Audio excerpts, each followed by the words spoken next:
Giờ mình ngồi nghỉ khoảng hơn 5 phút rồi đấy.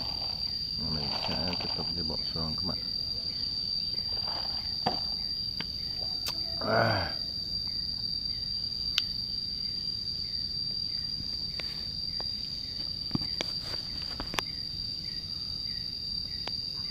Các bạn đang ngồi với mình ở trên đỉnh của núi Chùa Tổ, Vạn Hạnh, núi Thị Vải này.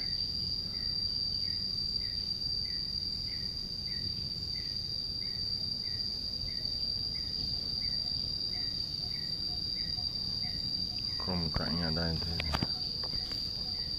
khá là tĩnh mịch và trong lành. Giờ là vào mùa hè nên là tiếng mèo sầu kêu rất là lớn.